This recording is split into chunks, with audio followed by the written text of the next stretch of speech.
The girl jerked awake. She glanced at the window, afraid of what she would see, yet it revealed nothing but the dark night. "They're back," she thought anxiously. A week ago, the girl awoke to find that somebody had spray-painted loops and scribbles of blue and red on their garage door. Mom thought it was a rival gang at first, maybe trying to intimidate the girl's brother's clan, but the girl wasn't so sure. She'd never seen a gang graffiti like this. Usually it was only one color, and they'd write out just a letter and a number, like the X4 she'd seen in a bathroom stall at school. If they used a lot of colors, it was to paint a nickname in cool, bubbly letters, like the ones under the bridge on her walk home. This looked nothing like that graffiti. She had thought it was silly at the time, but the next morning, as Mom was leaving for work, she noticed something lying across the top of the driveway. It was a long wooden board with nails poking through it, sharp side up. It was a good thing Mom noticed, because it would have popped all her tires for sure. The girl was anxious about it, though nothing bad had happened. The events were strange, more than anything, but Mom said she'd ask her boyfriend to stay over the next night to keep them safe. That made the girl feel a little better. But something happened that night, too. The girl thought all those globs of white on his shiny BMW were just bird poop. It looked like a whole flock of giant birds had unloaded their intestinal burdens right on this car on purpose. And since the girl didn't like him much, it made her laugh. Mom's boyfriend got mad and cursed a lot, though because of the globs turned out to be paint remover, he'd have to get the whole car repainted. Somehow, targeting a full-grown man like that made the girl more frightened than anything else. It didn't feel like teenage pranksters anymore, nor gang rivalry. At the present, she was worried she wouldn't be able to hear anything, even if someone was right outside the door, because her heart was pounding so hard in her ears. She strained to listen for another sound anyway. Thump, thump. Her eyes darted to the source of the noise and realized it was coming from her brother's bedroom, which shared a wall with the living room. "They're probably doing it," she cringed in discomfort. Her brother and his girlfriend were supposed to be watching her. She didn't really need a babysitter, but Mom's boyfriend didn't want to come over anymore. Mom had night classes and wouldn't let the girls stay here alone, since someone kept messing with the house. Thump, thump, thump. The girl turned up the volume on the TV to drown them out. She'd fallen asleep watching Nickelodeon, but now an old show in black and white was on. She considered just going to bed, but her room was upstairs and the staircase was dark. The laughing and talking from the sitcom was comforting. She would just fall asleep on the couch, and Mom would put her in bed when she got home. By the time the episode ended, the thumping from her brother's room was long gone. Now he was playing his rap tapes, and even though she liked the music, and she'd even steal his Walkman when he was out of the house and listen to them, the deep, shuddering bass penetrated her heart at night and set her on edge. It would be less overwhelming if she went upstairs, so she resigned herself to brave the darkness and try to fall asleep in her bed. As she rose from the couch to turn off the television, she thought she glimpsed a flash of light from outside. She froze. A car?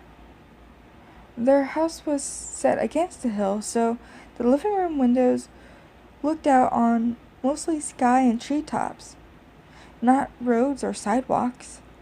It couldn't be a car. Lightning? But there hadn't been a cloud in the sky all day. Just as she convinced herself she had imagined it, the girls saw the light again. It was a flashlight. Someone was walking through the yard below their back deck, and the beam from their lamp flicked up through the trees as the figure stepped over larger logs and stumps.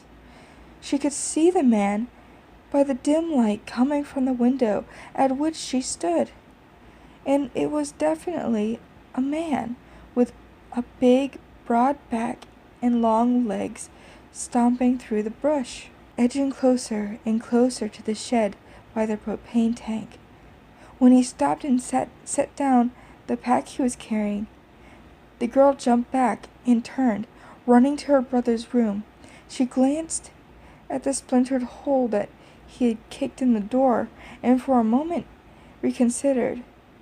But someone was outside their house, and she didn't know what else to do. The girl knocked, waited, knocked again, knocked louder, and finally she heard footsteps coming towards the closed door. Her brother threw it open, and a smelly wall of smoke hit her face. It wasn't like his room usually smelled. That weirdly sweet smell, like a skunk, but not bad. This was more like when Mom cleaned the oven or a litter box, or both at the same time. What do you want? There's someone outside. Shit. Mom's home? No, it's not Mom. I think it's like last time. The girl started to cry. Her brother was being stupid. His eyes were red, and his girlfriend was just laying there in his bed, doing nothing, when there was someone outside their house. She wished Mom were home. Someone's outside? Yes, that's what I'm trying to tell you, the girl sobbed. Her brother pulled on his red and black plaid jacket and clumsily pushed her aside. He strode into the living room, the one looking out down the hill, and the girl followed. She could see the man down there, crouched over his pack, like he was trying to hide, as he pulled something out of his pack. Something long and shiny. It was a handsaw. The girl pressed her face to the glass to see better. Hey, I see you, motherfucker. I'm gonna call the fucking cops, her brother shouted, his barely post-pubescent voice crackling on the last word. The man leapt up and dropped the saw. Before the girl's brother could shout anything else, the man sprinted up the hill to Begonia Road, running like an angle to get away from their house. The girl's brother turned on his heel and burst out the front door. Just as the girl was starting to worry that her brother had found the man and the man might hurt him, her brother came back in the door, sweating, pale, and out of breath. He's gone. Are you sure? Yeah. Do you think he'll come back? I don't fucking know, alright? Just go to bed. The girl went upstairs to her room, but she couldn't sleep. She sat on her bed until she saw the headlights in her window that announced Mom's return, then crept to the landing outside her room and listened to her brother tell Mom what had happened. Jesus, Mom sighed when she heard the story. Thank God you guys are okay. Yeah. Who do you think? Don't look at me like that, Mom. It wasn't because of me. I didn't say that, Joseph, but I just don't know who else could be doing this. Or why. What if it's some punks trying to scare you? He wasn't trying to scare us. He was trying to blow up the house. The house wouldn't have blown up. It would have caused a leak. That's all. Cost us a fortune to have it fixed and the tank refilled. Maybe the spark from the blade would have started a fire, but it wouldn't have blown us up. I'll check it out tomorrow. Maybe he didn't know that. he was trying to blow us up." They went quiet. The girl tiptoed to her bed and crawled under the covers so that Mom came in and checked on her. She would have thought the girl was deeply asleep, but she didn't sleep at all that night. Mom said the tank was probably fine the next morning, but she could smell the propane that caused a professional to come and make sure there wasn't a leak. It was Saturday, so Mom made French toast for the girl and Joseph. Joseph's girlfriend was still sleeping. The phone rang. Mom lifted it from its mount on the wall and said, "Hello?" Her face went cold. The girl's dad must have been on the other line. He asked how she was. The girl guessed because Mom said fine, but she said it in a high-pitched voice that betrayed her words.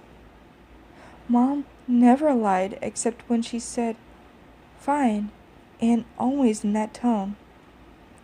The girl's dad wanted to come over to borrow some tools from the shed.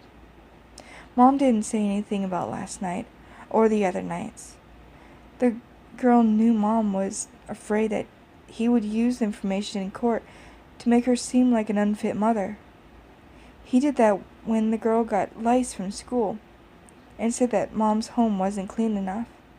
Mom's house was always clean.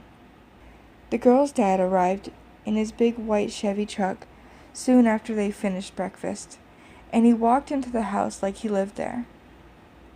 He swooped the girl up into his big broad shoulders, and the girl wrinkled her nose at the odd smell on his thick jean jacket that had a mingled with its unusual scent of sawdust and cigarettes. Mom gave him a cup of coffee, black. He talked about the garage door, said it was gang-related for sure, and shot Joseph a nasty look. "I don't know. I don't think so, Mike. I haven't seen any graffiti like that before." "Well, I have, and I think you know what to do about it," Mike said, looking accusingly at Joseph again. Joseph got up and went to his room. "Yeah, I do," said Mom. "We repaint." Mike offered to help and said he'd be back tomorrow with a roller and a bucket of paint, but now he had to leave. So he went out the door and hiked down the trail to the shed. The girl went outside when he was back up at his truck to say goodbye. He was lifting a pack into the passenger seat, and she saw something shiny sticking through the open zipper. "What's that?" she said. "A saw. I'm helping someone with a project today." "You don't have one of those?" "I did. Well, I must have left it here last time I visited." They locked eyes for a moment, and the girl tried not to let her thoughts show her face. She wasn't sure what she thought anyway. She felt like she did when she was taking a test at school, and she knew all the answers to the questions but couldn't pull it up in her memory. Her dad broke his gaze first, smirked, and climbed up into his truck. He didn't look at her again, and as he turned his truck around in the driveway, he chugged up to Begonia Road, but that smell from his jacket lingered on the girl's pajamas, the distinct smell of propane.